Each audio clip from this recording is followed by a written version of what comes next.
Hello, I'm Sam Collins, and I'd like to welcome you to our second episode of Hidden History. Today's episode will focus on Galveston native Jessie McGuire-Dent. This is an amazing story that has been hidden for many years. When I was growing up in the late 1970s, my dad rented a duplex on 29th Street at 2219 29th. A little over a block away, I would walk to McGuire-Dent Park, but I never knew this history. Today, we will discover this amazing story of Miss Jessie McGuire-Dent. Her father actually owned property in this 100 block. She was born in 1892 and her family survived the 1900 storm here.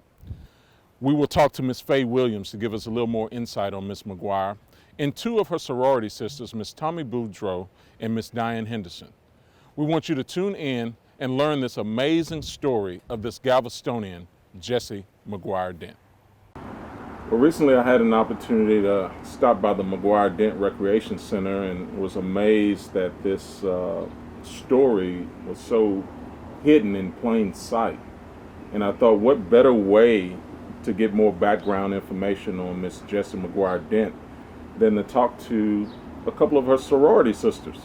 So today we have Miss Diane Henderson and Miss Tommy Boudreaux that will share a little bit of history of Delta Sigma Theta and soror Jessie McGuire-Dent, or do y'all just say Jessie McGuire?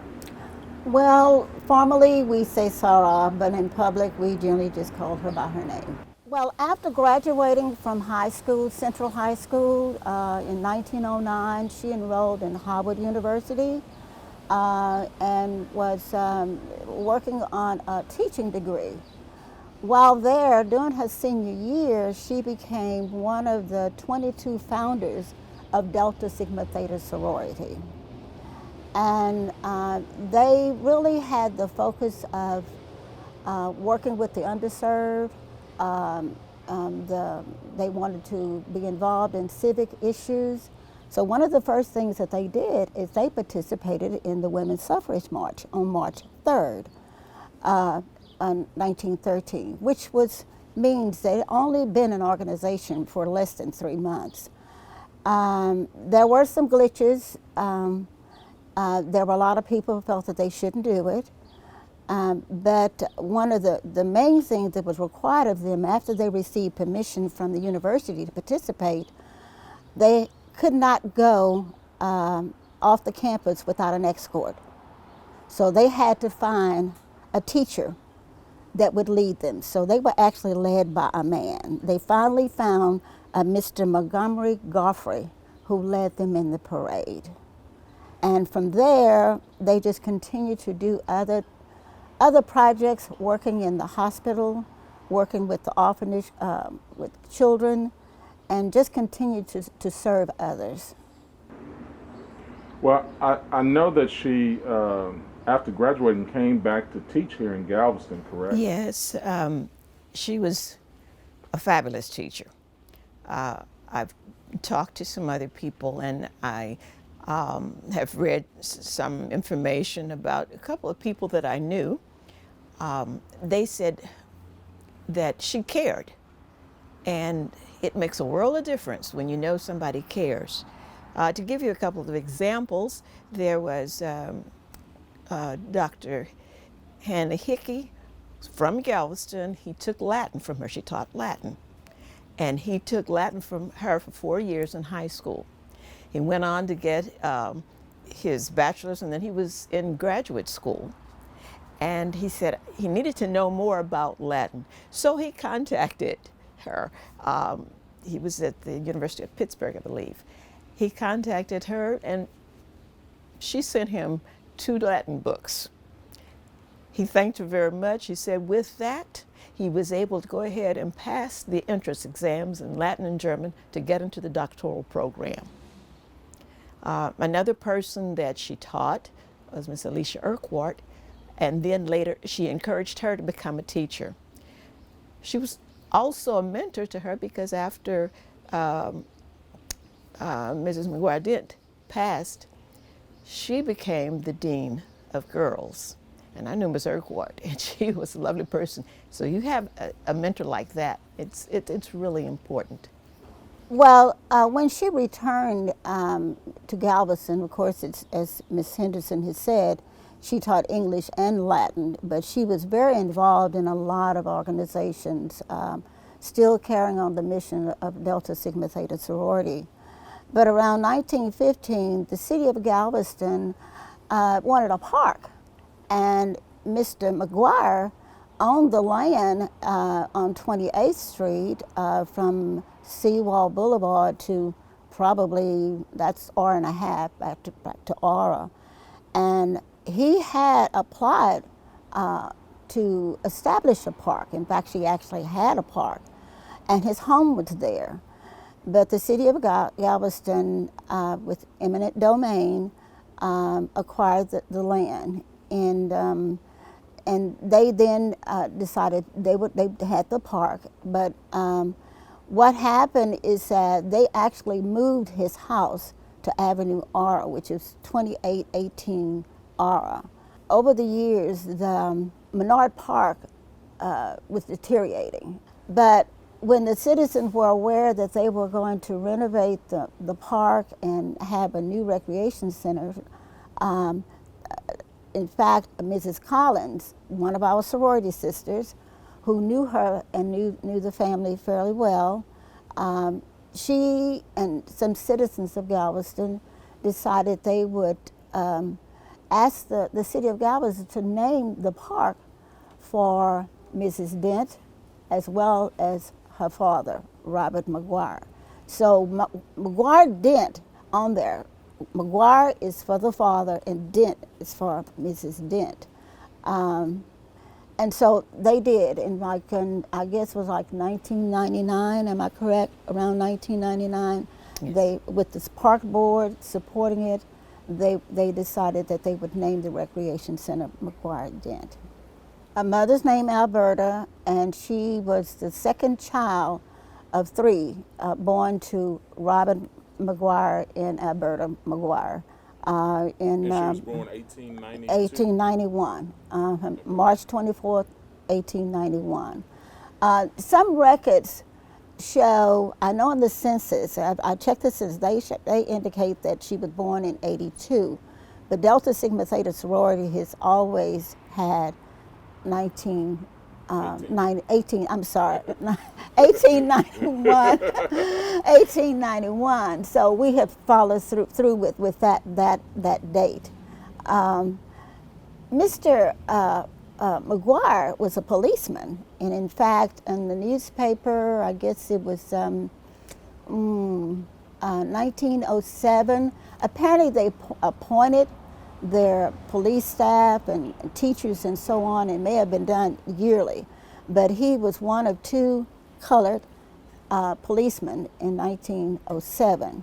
So I know he was a policeman, and according to his death certificate at the time that he died, he was a liverman. I guess that's what you pronounce it. It's like Uber today.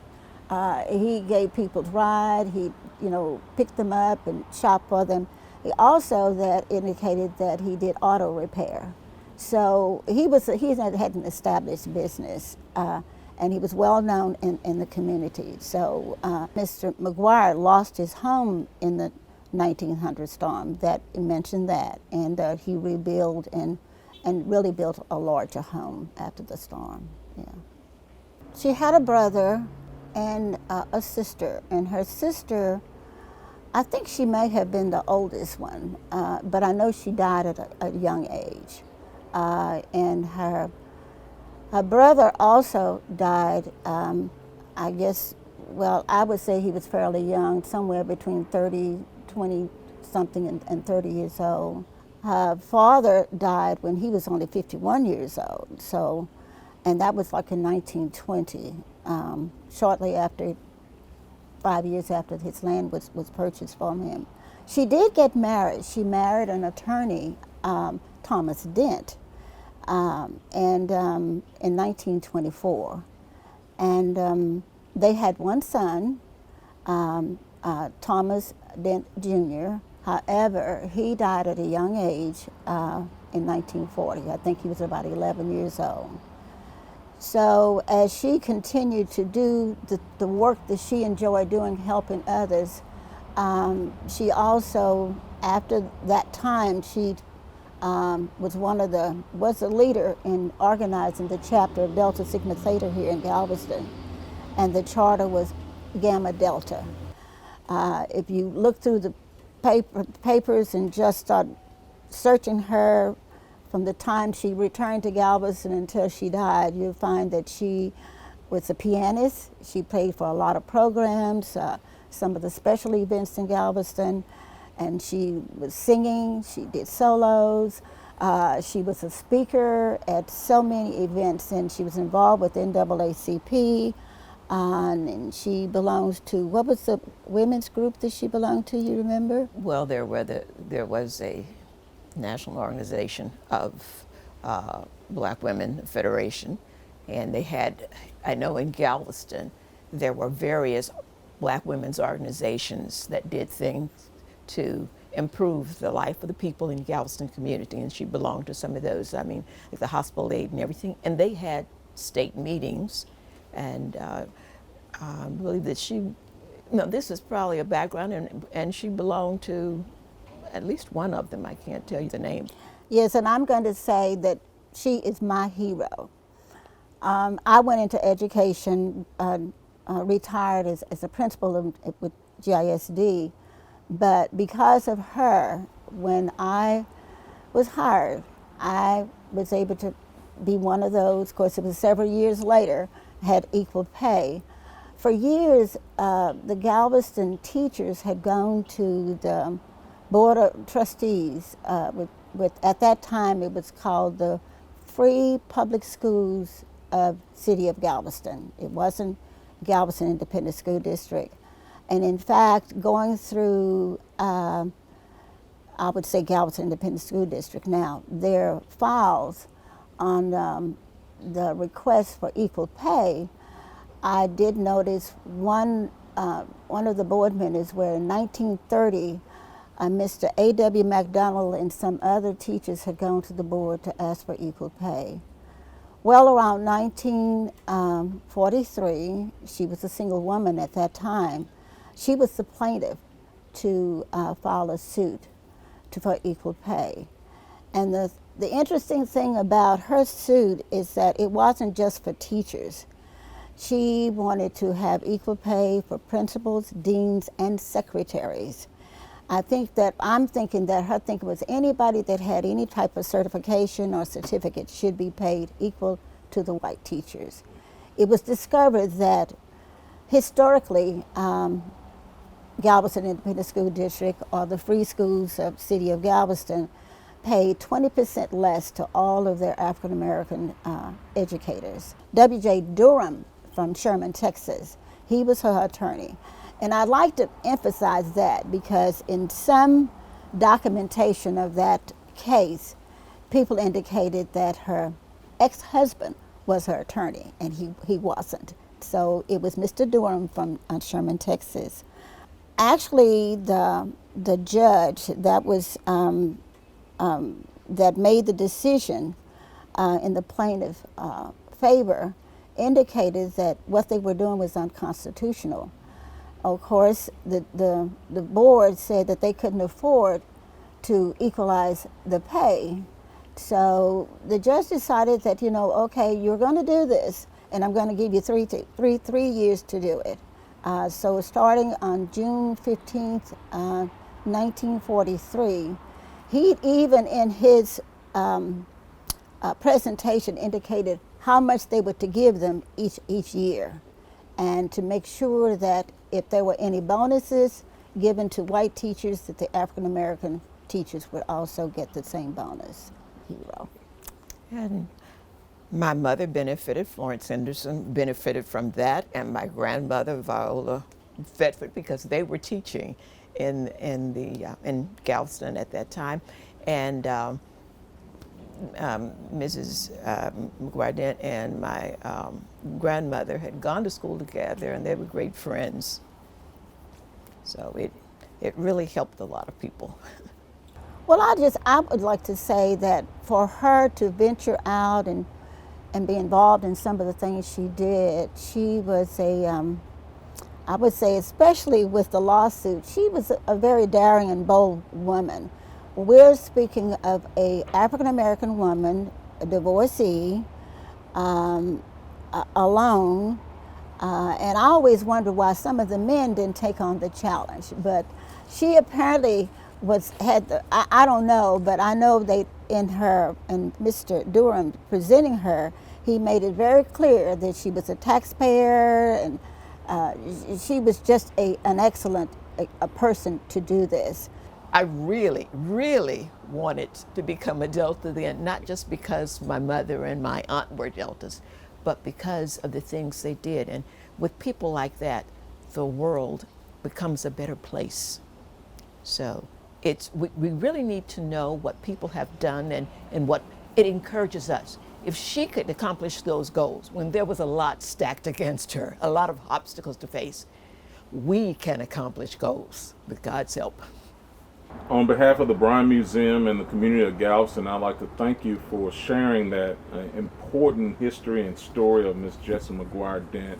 Hopefully this hidden history will be hidden no longer, and we could all work together. And both of you look beautiful today in your red and black, representing Delta Sigma Theta. In memory of Miss Jessie McGuire-Dent and the founders, I am so thankful for these superheroes in their capes, one in a black cape and one in a red cape. Well, thank you for having me. Jessie McGuire-Dent was a very special person in my life. I am a BOI also, having been born there in 1933. And she was already, of course, a well-known person because she started teaching at the high school in 1914, and I lived one block from Old Central.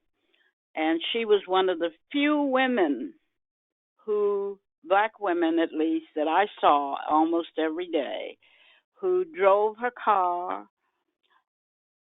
wore hat and gloves every day, and also carried a briefcase.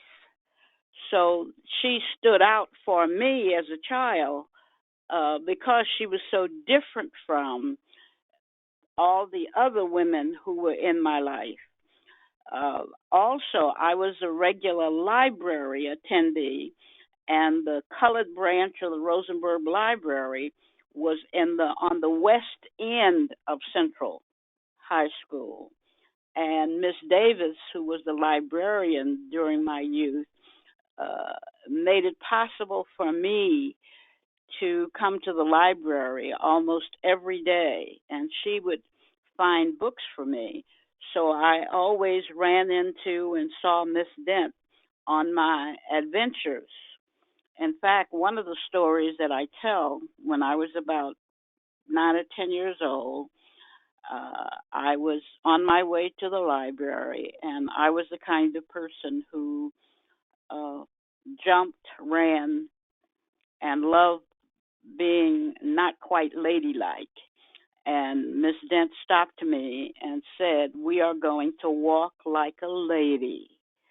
And she demonstrated for me how a lady should walk, and that's with head high, arms straight, shoulders back. And she demonstrated it for me. And as I walked to the library, the rest of the sidewalk, I stayed on the sidewalk and I walked away, and she just drove away in her car. Uh, as the dean of girls at the high school, she was the sponsor of a number of activities for young ladies, as she called us all the time. And that was sponsoring speech contests, fundraisers, and I enjoyed being there. My At the end of my second year in high school, Miss Dent died. And of course, I missed Miss Dent and her presence. And my father, who was a big fan of Miss Dent also, always told me what a brave woman she was. I did not understand that until I was curious enough in my adult life to begin to research her life. I was aware when she died at her funeral, there were these black women coming from all over the country wearing red. That's when I realized her importance to an important movement which created a national black sorority for college educated women at Delta Sigma Theta, because these women showed up from all over the country to be at her funeral. But it is extremely important that we see her contribution in several different ways. The sorority movement, when she was barely out of her teens at Howard, she left home at 19 to go to school in Washington, D.C., and within a year of being there, she was part of the beginnings of a national movement which involves millions of women of color and others across the world. And I think it's extremely important that we understand her role both in Galveston as well as its impact across the country. Wow, what an amazing story of this Galveston native, Jessie McGuire-Dent. Miss McGuire-Dent, born in 1892, survived the 1900 storm less than a block away from here, and now I'm standing in front of her home at 2818 Avenue R, where she was living when she passed away in 1948. This is an amazing story that is hidden no more. It's time for us to erect a marker to this amazing Galvestonian here on the island to tell her story. We're going to be live with a Q&A immediately following the show. We want to thank you for joining us today for the second episode of Hidden History, hosted by the Bryan Museum.